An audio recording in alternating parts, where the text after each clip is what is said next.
Tu étais Elohim.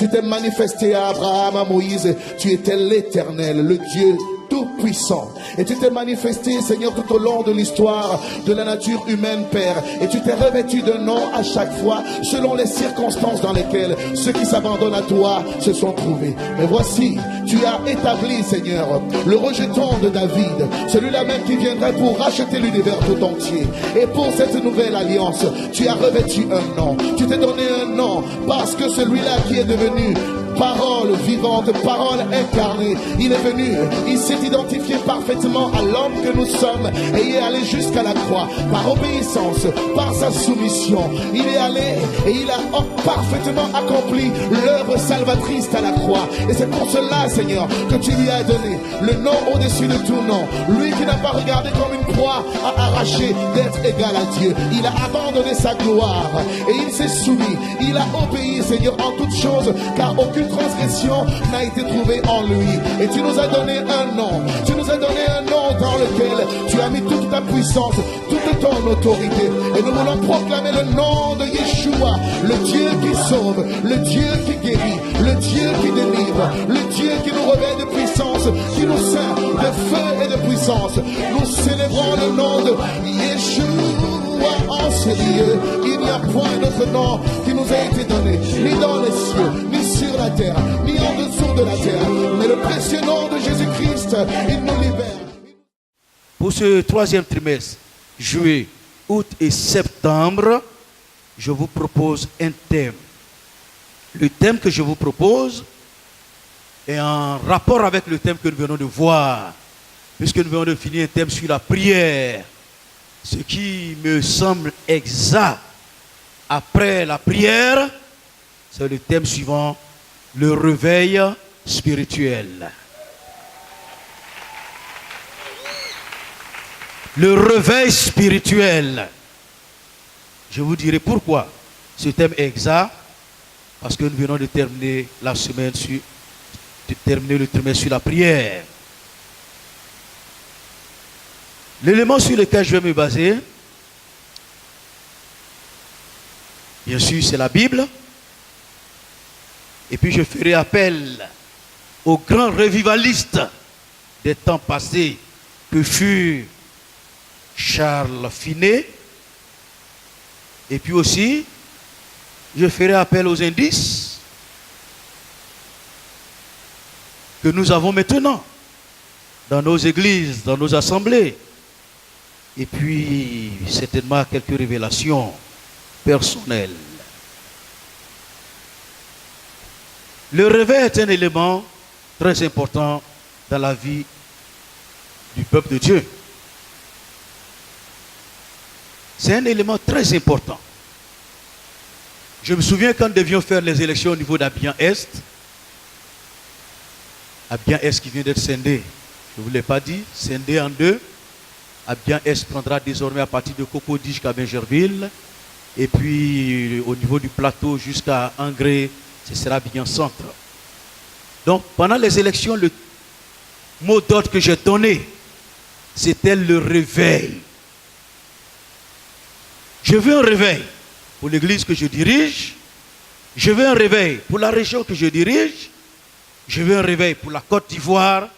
Et je veux un réveil pour le monde. Alléluia. Nous avons besoin d'un réveil. Parce que nous sommes dans les temps derniers. Dans les temps de la fin. Le réveil s'impose. Parce que si on ne se réveille pas, on va entrer dans un profond coma. Et ce coma va nous amener à la mort. Ce sera une mort spirituelle. Donc le réveil s'impose. Qu'est-ce que je donne généralement pour attirer l'attention des gens comme introduction sur le réveil? J'ai dit que le réveil ressemble à quelque chose de ce genre. Vous êtes en voyage dans un car. Vous partez sur Yamoussoukro. Vous êtes dans un car de 50 places, bien assis, confortablement installé, peut-être climatisé. Vous êtes dans le car et puis 15 minutes après, tout le monde commence à dormir. Ça arrive, non? Surtout quand le voyage est assez long, les gens commencent à dormir. Il y a un seul qui ne peut pas se permettre de dormir. C'est qui? C'est le chauffeur. Parce que s'il dort, il va tuer tout le monde. Tout le monde peut dormir. Lui, il ne peut pas dormir. C'est pour cela qu'il y en a qui prennent du café noir pour rester éveillé. Il y a des moments où il ne faut pas dormir. Donc, vous êtes en train de dormir. Et lui, il est au volant de son car. Il conduit à merveille. Vous dormez. Il y en a même qui, dans les cars, commencent à ronfler. Il y en a qui commencent à avoir des songes. Et puis, le chauffeur perçoit un trou, un grand trou. Il veut éviter, il y a un autre véhicule qui vient, donc il n'est pas dans la possibilité d'éviter le trou. Qu'est-ce qu'il fait? Il fait quoi? Le chauffeur, il va faire quoi? Il freine, il met le pied sur le frein. Et quand il freine, il y a quelque chose qui se passe. Le véhicule fait un mouvement. Ça s'arrête ou bien un mouvement brusque. Et puis tous ceux qui sont dans le véhicule réagissent. Ils font quoi? Ils se réveillent. Et demandent, qu'est-ce qu'il y a? Qu'est-ce qui se passe? C'est ça le réveil. Alléluia. Le réveil, c'est quand le peuple de Dieu, à un moment de son histoire, est en train de somnoler ou en train de dormir et qu'il plaît à Dieu, après avoir appuyé sur l'accélérateur, de prendre brusquement le frein pour que son peuple se réveille et se pose des questions. Qu'est-ce qui se passe? Qu'est-ce qui ne va pas? Qu'y a-t-il? Voici ce que c'est que le réveil. En effet, le grand homme de Dieu que j'ai cité tout à l'heure, Charles Finet, qui était révivaliste en son temps, un des grands hommes de réveil, nous a déjà tracé les sillons. Je vais vous donner quelques éléments qu'il nous a donnés, à partir desquels, pendant tout ce trimestre, nous allons travailler, développer ces thèmes, pour que le peuple de Dieu reste en éveil, pour ceux qui sont déjà éveillés, ou pour que ceux qui sont en train de dormir puissent se réveiller. Charles Finet nous dit ceci. Les raisons qui nécessitent un réveil. Mais avant cela, permettez-moi de vous lire notre texte de base qui se trouve en Éphésiens, chapitre 5, verset 14. Éphésiens, chapitre 5, verset 14. Il a dit ceci.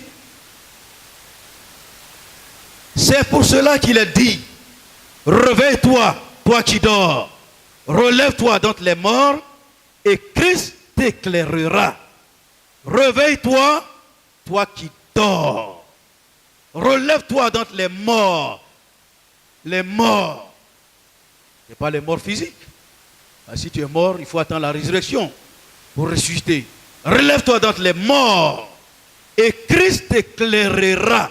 Toi qui peux être dans une église et être mort parce que tu ne réagis plus aux choses spirituelles. Christ veut t'éclairer, mais il faut que tu te réveilles d'abord. Vous savez, partout où moi je vais, je n'ai pas trop de messages. Il y a beaucoup de thèmes de la Bible sur lesquels on peut prêcher. La preuve, c'est qu'on vous en donne continuellement chaque trimestre. Et puis on prêche sur ces thèmes, on les développe et on les prêche par la grâce de Dieu. Mais quand je voyage, je ne vais pas pour jouer au pasteur. L'église qui m'invite a un pasteur. Je lui laisse le soin de perdre son troupeau. Quand je voyage, quand je vais quelque part, j'ai un objectif, apporter le réveil. C'est mon objectif. Et je le fais parce que de façon personnelle, c'est une charge qui m'a été confiée. C'est une charge qui m'a été confiée. Il y en a qui pensent qu'on parle trop de réveil. À Bongouanou, les gens, un vieux là, il dit, mais vous, tout le temps c'est réveil. Tout le temps c'est réveil. Il se plaignait. Il y en a qui parlent aussi, peut-être certainement ici, tout le temps on parle de réveil, réveil, réveil. Moi, je ne connais rien d'autre que le réveil. Et puis, je ne peux pas être assis à côté des gens endormis. Quand vous serez réveillés, on ne parlera plus de réveil. Pour le moment, nous allons en parler jusqu'à ce qu'il y ait réveil. Alléluia. J'étais dans la ville de Philadelphie aux États-Unis. Un matin à 4 heures, j'étais en train de prier. Dieu m'a dit clairement, focalise-toi sur le réveil. Je prêchais, je jouais au grand évangéliste. Dieu Dieu m'a dit, focalise-toi sur le réveil. Si tu appuies sur le réveil, tu prêches le réveil, tu verras ma gloire. C'est ce qu'il m'a demandé de faire. Et c'est ce que je fais. Je me sens bien quand je parle de réveil. Amen. Je dis souvent, les évangélistes et les prophètes ont des ministères semblables. L'évangéliste a son cœur tourné à l'extérieur. L'évangéliste regarde au monde. Il voit les païens et il se dit, mais pourquoi ils ne viennent pas à Christ? Pourquoi ils ne sont pas sauvés? Pourquoi ils n'aiment pas Dieu? Son cœur brûle. Il a envie de voir tout le monde sauvé pour Jésus. Le prophète, son cœur ne bat pas trop pour les gens du dehors. Son cœur bat pour les gens de l'intérieur. Il dit, mais pourquoi ils n'aiment pas Dieu? Mais pourquoi ils ne font pas ceci? Mais pourquoi ils ne sont pas engagés? Pourquoi ils ne se donnent pas? L'évangéliste et le prophète ont la même fougue, la même ferveur. Les deux bouillonnent. Mais l'un bouillonne pour l'extérieur, l'autre bouillonne pour l'intérieur. Notre responsabilité, c'est de vous tenir en éveil, peuple de Dieu. Et je voudrais que non seulement l'église de Fékessé, mais la région d'Abidjan-Est et toute la Côte d'Ivoire, et pourquoi pas le reste du monde entier, puissent parvenir au réveil. Alléluia. Dieu nous a parlé ici, en long et en large, sur les choses qu'il a l'intention de faire si nous engageons dans la prière. Donc nous avons des indices, nous avons la faveur de Dieu, nous avons la grâce de Dieu. Nous savons que si nous persévérons dans la prière, le réveil viendra parce que les indices nous ont été donnés par le Saint-Esprit au travers des Écritures et au travers de l'onction prophétique qui a été manifestée dans l'Église. Nous avons des indices dont nous pouvons parler de réveil.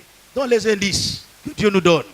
Deuxièmement, un réveil s'impose quand la dépravation des méchants humilie et afflige l'Église. Vous m'avez bien entendu? Un réveil s'impose quand il y a la dépravation des méchants. Les méchants humilient l'Église et affligent les chrétiens. Dites-moi aujourd'hui, est-ce que l'Église est humiliée ou bien n'est pas humiliée? Quand on parle d'assemblée de Dieu, dans les temps où nous entrions dans l'assemblée de Dieu,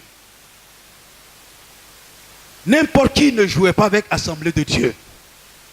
Les gens avaient du respect pour l'église appelée assemblée de Dieu. Les gens craignaient l'église assemblée de Dieu. Quand un simple évangéliste s'élève pour aller dans un village ou une ville pour apporter la bonne nouvelle, il y a des gens des églises même qui interdisaient à leurs chrétiens de venir écouter cet homme de Dieu. On disait c'est un magicien. On disait toutes sortes de choses sur cette personne. Aujourd'hui, malheureusement, quand un homme de grande envergure arrive, c'est nous, Assemblée de Dieu, qui disons à nos chrétiens, n'y allez pas. C'est devenu le contraire. Ça veut dire qu'il y a quelque chose qui ne va pas. Quelque chose ne va pas. Avant, on interdisait aux gens de venir nous écouter. Aujourd'hui, nous interdisons à nos chrétiens d'aller écouter certaines personnes. Mais si nos chrétiens sont bien enseignés, si nos chrétiens sont remplis du Saint-Esprit, si nos chrétiens ont la puissance de Dieu, ils ont l'onction de Dieu, qu'est-ce qu'ils vont aller chercher ailleurs? Qu'est-ce qu'ils vont aller chercher ailleurs? S'ils aiment aller ailleurs, c'est parce que quelque chose manque. Et à cette chose, nous devons pourvoir. Alléluia. C'est pour cela que le réveil s'impose à nous. Les gens ne doivent pas continuer d'humilier l'Église. Parce que l'Église est l'épouse de Jésus de Nazareth. Et sur le trône, c'est Jésus qui est assis. Ça veut dire que l'Église est assise sur le trône de Dieu. On ne doit pas humilier l'Église. Les gens ne doivent pas faire de l'Église ce qu'ils veulent. On ne doit pas parler de l'Église comme on veut. Les gens ne doivent pas pouvoir se moquer de Jésus, ridiculiser Jésus, sans que l'Église n'intervienne. On passe beaucoup de temps à la télévision, regarder la télévision, regarder des films. À cause de cela, beaucoup de personnes ne viennent pas aux réunions du soir, surtout les femmes. Elles ne viennent pas aux réunions du soir pour pouvoir regarder les films. Tu regardes ton film qui ne t'apporte presque rien pour t'asseoir devant le poste téléviseur pour crier seulement. Hey, ils vont le tuer, ils vont faire ceci. Tu te mets à la place des gens, c'est des montages, on tue personne dedans. C'est ça qui te préoccupe. Tu rien l'heure pour aller regarder ton film. Tu n'es pas préoccupé par la réunion du soir où on doit s'assembler pour louer Dieu, adorer Dieu, célébrer Dieu. tu n'en es pas préoccupé, ça veut dire qu'il y a une nécessité de réveil dans ta vie. L'église aujourd'hui doit se réveiller. Quand vous allez dans les églises, les réunions du soir, et les gens ne viennent pas aux réunions du soir. Les cultes de dimanche sont bondés. Mais le soir, les gens ne viennent pas. Ils ne viennent pas. Ça veut dire qu'il y a quelque chose qui ne va pas. Oui. Il n'y a pas de préoccupation. L'église n'est pas notre affaire. Ce n'est pas notre business. Qu'elle s'écroule, qu'elle ne s'écroule pas, ce n'est pas notre business. Ça, c'est le business du pasteur. C'est son œuvre, c'est son travail. C'est à lui de s'en préoccuper. C'est à lui de prier, de jeûner et d'en souffrir. Moi, je suis un saint fidèle. Je vais à l'église, c'est tout mon problème. Non! L'église révèle de la responsabilité de tous ceux qui se nomment enfants de Dieu. Parce que l'église appartient à Dieu qui est notre Père. Nous sommes fils de la maison. Si la maison s'écroule, nous nous écroulons avec la maison. L'église doit être notre affaire à nous. Si l'église n'est pas ton affaire, c'est qu'il y a un problème dans ta vie. Le réveil s'impose. On peut s'attendre à un réveil. Quand l'attention des pasteurs est tout particulièrement dirigée sur ce sujet qu'est le réveil. Quand les pasteurs prêchent sur le réveil. Quand les pasteurs ne pensent qu'au réveil et prêchent le réveil, alors le réveil vient. Aujourd'hui, qu'est-ce qu'on voit dans la plupart des églises? Les gens parlent de finances, on parle de business, de prospérité. Vous allez prospérer, vous allez être riche, vous allez vous marier, vous allez devenir grand, vous serez élevé. C'est tout ce que nous prêchons aujourd'hui. Dans certaines églises, on ne parle même pas du péché. Pour ne pas faire fuir les chrétiens. Nécessité de réveil. Dieu veut agir. Il faut être prêt au sacrifice de soi-même. Il faut être prêt à se lever, quitter son confort pour aller annoncer la bonne nouvelle. Pour prier, il faut quitter son confort. Pour se mettre devant Dieu, il faut quitter son confort pour jeûner, intercéder. Et alors, quelque chose va se produire. On peut s'attendre à un réveil. Alléluia. Le réveil va venir. Deux derniers éléments. On peut s'attendre à un réveil quand nous laissons Dieu choisir l'homme qui décide pour le réveil. Ça, je le dis pour l'Église, mais je le dis aussi pour le monde. Pour tous ceux qui m'entendront au travers de LMTV. C'est Dieu qui choisit l'instrument de réveil. Or, ce que les hommes font, c'est que les hommes veulent choisir l'instrument du réveil. Un tel n'a pas assez d'aptitude. Il n'est pas trop connu. Il n'est pas selon notre goût. Il n'est pas notre choix. Nous voulons un tel au lieu d'un tel. C'est Dieu qui décide. La Bible dit, du fumier, il relève l'indigent et le fait asseoir à table avec les grands. C'est Dieu qui décide de qui doit provoquer un réveil. C'est Dieu qui met son onction sur un homme, une femme, pour provoquer un réveil. Le réveil ne vient pas des hommes, le réveil vient de Dieu. On peut ne pas aimer quelqu'un, mais s'il a l'onction de Dieu, l'approbation de Dieu, il enverra le réveil. Et ici, ça peut venir de moi, ça peut venir de Lézier, ça peut venir de Guédé, ça peut venir de n'importe qui. C'est Dieu qui décidera de qui et de par qui il va envoyer le réveil. Ce n'est pas à l'homme de choisir, c'est Dieu qui décide. Et quand Dieu décide, on s'incline devant son choix. Enfin, on peut s'attendre à un réveil quand on est prêt à laisser Dieu envoyer le réveil de son choix. Ça, c'est moi qui ajoute à la suite définie. Quand on laisse Dieu envoyer le réveil de son choix. Il y a des hommes de Dieu ou des églises qui veulent le réveil. Mais ils ont leur type de réveil. Ils ont leur genre de réveil. Le réveil qu'ils veulent là, c'est eux qui doivent contrôler le mouvement du Saint-Esprit. Saint-Esprit, ici on fait ça, on ne fait pas ça. Tu as compris? Saint-Esprit, tu es libre de faire ça ici, mais pas ça. Non, le Saint-Esprit est souverain. Il est souverain. Jésus a laissé l'église au Saint-Esprit. Il dit, quand je serai parti, je vous enverrai le consolateur, l'esprit de vérité. Quand il viendra, il vous conduira dans toute la vérité. Il ne parlera pas de lui-même, il prendra de ce qui est à moi et il vous l'annoncera. Le Saint-Esprit est venu pour glorifier Jésus. Il est venu pour exalter Jésus. Et il est libre de faire tout ce qu'il doit faire pour que Jésus soit élevé, honoré et adoré. Que le monde reconnaisse que Jésus est Seigneur. Ce n'est pas à nous de dicter au Saint-Esprit ce qu'il doit faire. Il est libre de faire ce qu'il doit faire. Alléluia. Si on met des barrières, Saint-Esprit, tu ne passes pas ici, tu passes là, tu dois faire ceci. Comme il est Seigneur, il te laisse ton église. Mais si tu laisses la liberté, il souffre. Alléluia. Il souffre parce qu'il veut souffler.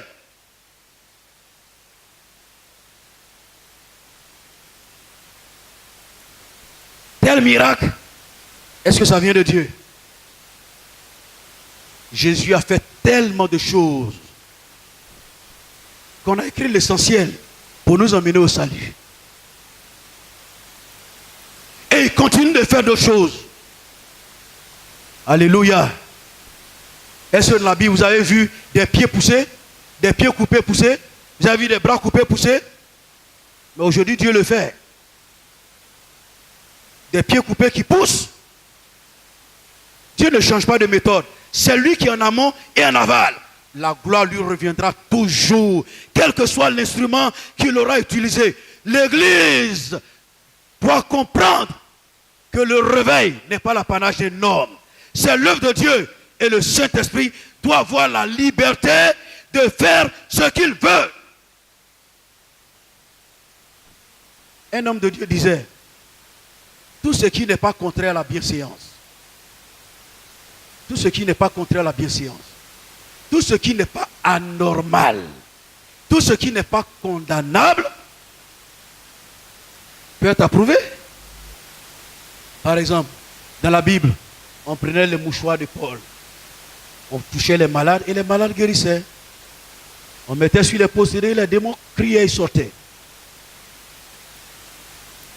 Il y a un homme de Dieu du nom de Wigglesworth Smith, un homme de foi. Il y a une dame qui est venue le voir. Elle dit, mon mari est en train de mourir, c'est un grand alcoolique. On a essayé tous les moyens, on n'arrive pas à le sortir de l'alcoolisme. Est-ce que tu peux faire quelque chose pour moi? Il a pris un mouchoir, il a prié sur le mouchoir. Il dit, si tu vas, tu mets sous l'oreiller de ton mari, sous l'oreiller. La femme est partie, elle a mis sous l'oreiller de son mari. Est-ce que ça, c'est contre nature? C'est contre nature? Ça existe dans la Bible? Ça n'existe pas dans la Bible. Mais ce n'est pas contre nature. Elle a mis sous l'oreiller de son mari. Son mari est venu, il a dormi. Il s'est levé le matin. Quand il s'est levé le matin, il voit sa propre boisson qu'il a l'habitude de prendre. Il regarde. Il dit non, il ne peut pas boire. Il dit sa femme veut l'empoisonner. Sa femme veut l'empoisonner. Il ne peut pas boire, il ne peut pas toucher la boisson. Il se lève et va dans le bar d'à côté. On lui sert la boisson. Il regarde, il dit non, les gens veulent l'empoisonner. Les gens sont contre lui. Les gens veulent le tuer. Que lui ne touche pas la boisson. Partout où il va, on lui donne la boisson. Il trouve que les gens veulent l'empoisonner. Résultat, il a abandonné l'alcool. Alléluia.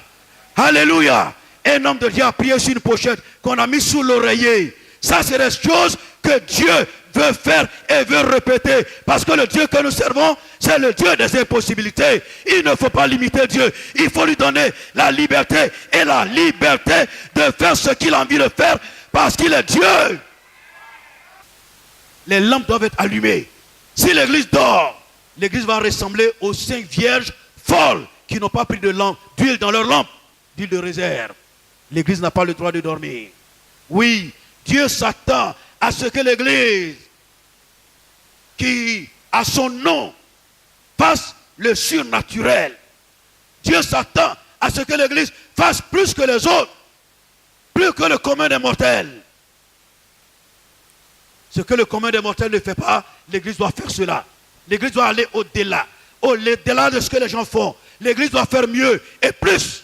Parce que l'église est le corps du Christ. La Bible dit, celui qui est en nous est plus grand et plus fort que celui qui est dans le monde. N'est-ce pas? 1 Jean 4, verset 5. Celui qui est en nous est plus grand et plus fort que celui qui est dans le monde. Si celui qui est en nous est plus grand et plus fort que celui qui est dans le monde, pouvons-nous faire ce que les autres font? Pouvons-nous faire la même chose que? Nous sommes appelés à faire plus que, parce que celui qui est en nous est plus grand. Moi, depuis que je connais ce verset, je n'ai pas peur de sorcier. Est-ce que le Saint-Esprit est en toi? Est-ce que la puissance de Dieu est en toi? Est-ce que Dieu vit en toi? Nous savons que Dieu nous a aimés par l'Esprit qu'il nous a donné. Est-ce qu'il t'a donné le Saint-Esprit? Est-ce que la puissance de Dieu vit en toi? Alors si l'Esprit de Dieu vit en toi, tu dois t'attendre à des choses extraordinaires.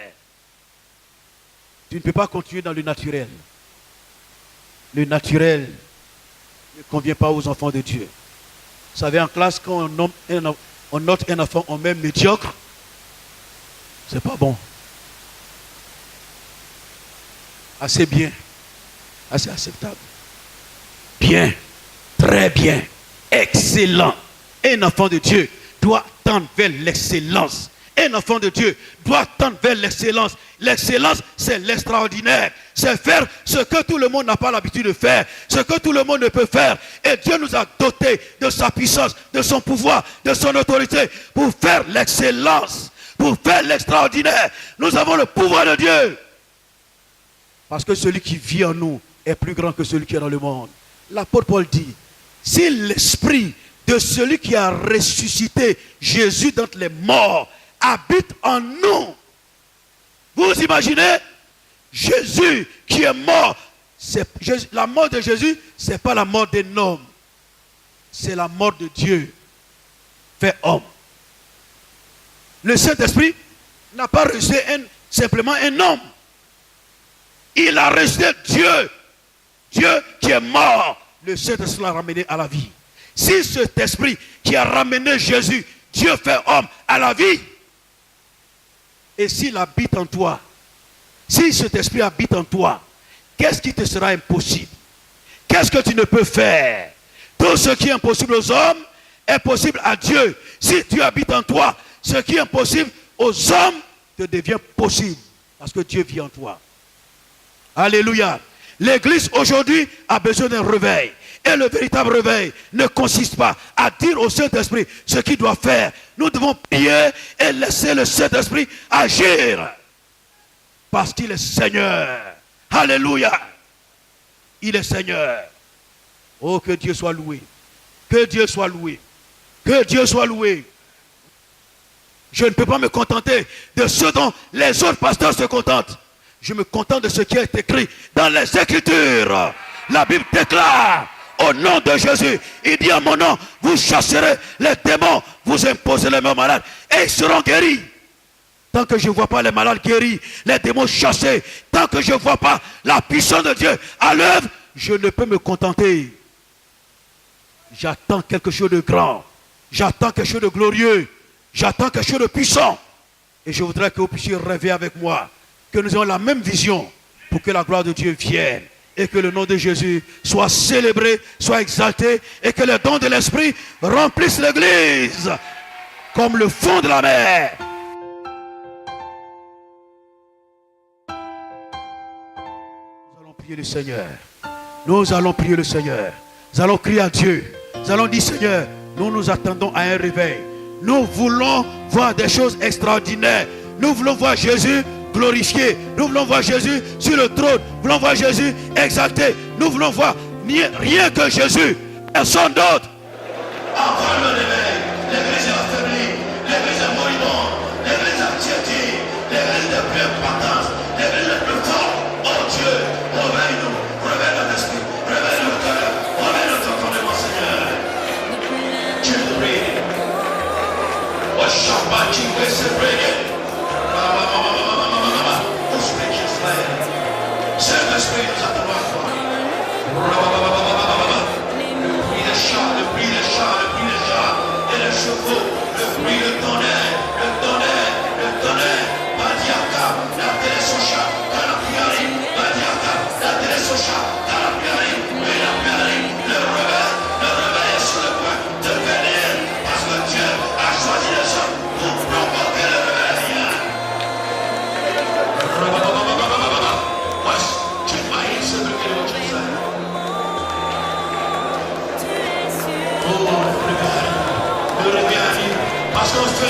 on a commencé à parler de réveil. Enfin, on a commencé à parler de réveil. Je suis persuadé que le réveil est en train de venir. Le réveil est en route. Parce que ce que j'ai dit, qui est de la part du Seigneur. J'ai parlé de la part du Seigneur. J'ai parlé de la part du roi des rois. J'ai parlé de la part du Seigneur. Ce que j'ai dit est vrai. L'église a besoin de réveil. Parce que ce que j'ai dit est vrai. Le Saint-Esprit en action. L'Esprit de Dieu va descendre. L'Esprit de Dieu va descendre. L'Esprit de Dieu va descendre. L'Esprit de Dieu va descendre. L'Esprit de Dieu va descendre. Des moments où il va descendre. Quand on parle de réveil, on parle de la gloire de Dieu. Quand on parle de réveil, on parle de la gloire de Dieu manifestée en Jésus. Un changement spectaculaire dans l'église. Une nouvelle manière de voir, de comprendre, d'aimer Jésus, de louer et d'adorer Jésus. Le Saint-Esprit est présent parmi nous. Quand on parle du réveil, on parle d'une notion spéciale sur le peuple de Dieu pour faire les œuvres de Dieu. C'est pourquoi, comme le réveil est en train de venir, le Saint-Esprit va descendre sur quelques personnes. L'Esprit de Dieu va descendre. La puissance de Dieu va se mettre en mouvement sur les personnes qui ont été marquées du sceau de Dieu. Le Saint-Esprit va descendre sur les gens marqués du sceau de Dieu. La gloire de Dieu va descendre. Il y a des gens qui sont parmi nous, qui sont les artisans de réveil.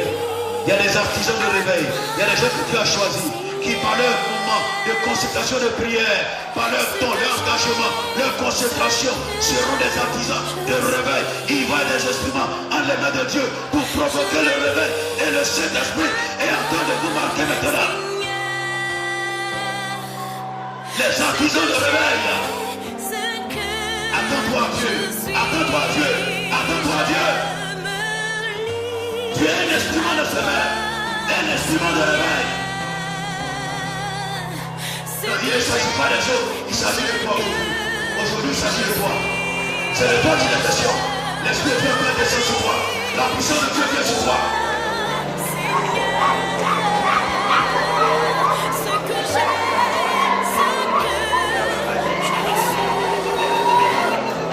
Dieu est en train de donner l'onction de prière.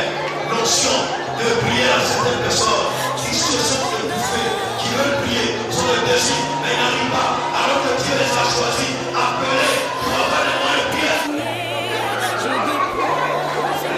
Alléluia, alléluia, alléluia.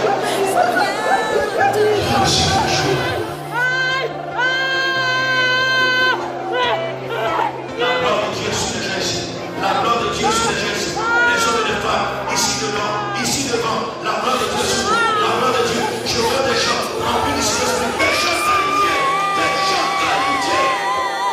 Je dis, ne dis pas que tu es jeune, ne dis pas que tu es jeune, Dieu t'a choisi, Dieu t'a choisi, je dis, Dieu t'a choisi, pour prier, et l'onction de Dieu va t'envahir. Je parle de réveil, ça commence dans un foyer, ça commence quelque part par les personnes, et ça s'étend autour.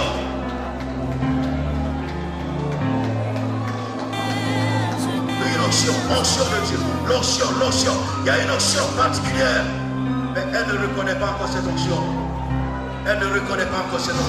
Une onction de foi, une onction de prière, d'engagement, du don de soi, onction de Dieu.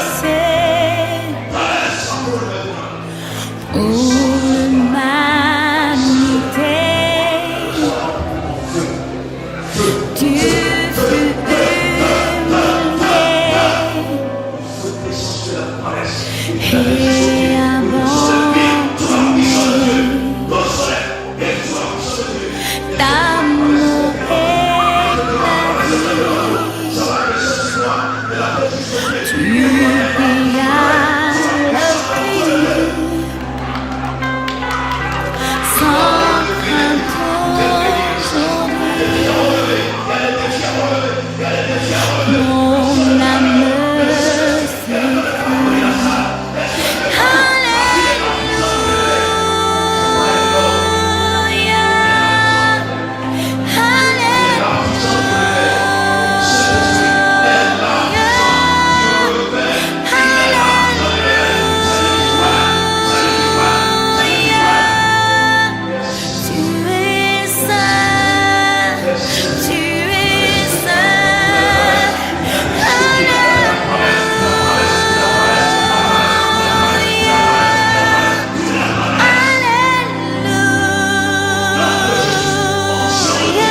Jésus. Au nom de Jésus. Onction, puissance, force, Je suis à tes pieds oh, ta puissance, ta présence, pour ton onction, ton onction, ton onction, ton onction. remercier Jésus, cette femme. d'avoir accepté Jusqu'au pied pour son corps. de tout supporter Présence de Dieu. Présence de Dieu. éprouvé, je tiens pardonner, je viens La puissance de Dieu. La puissance. avec tous les saints. La puissance. La puissance. La Chantez, puissance. tu reviens.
Que tu es saint, Seigneur.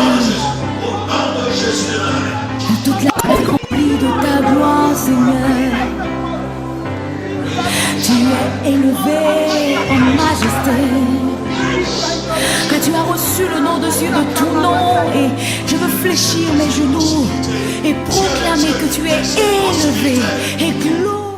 Nous attendons un changement spectaculaire dans la vie de ton peuple. Nous attendons des actions de foi. Nous attendons des actions concrètes de la part de ton peuple. Nous attendons un changement de mentalité. Un changement de mentalité qui nous amène de passer de l'ordinaire à l'extraordinaire, qui nous amène à croire dans le Dieu des impossibilités. Nous attendons un changement, non seulement dans cette église, mais dans Abidjan-Est et dans toute la Côte d'Ivoire et dans le monde entier. Nous attendons à ce que les gens ici soient loin du Saint-Esprit pour impacter leur environnement, leur quartier. Que les gens soient loin ici pour qu'en partant dans les villages, dans les villes, ils apprennent le réveil. Nous attendons une onction d'Esprit de Dieu sur ton peuple de Dieu pour que partout où tes enfants iront, un réveil soit pro.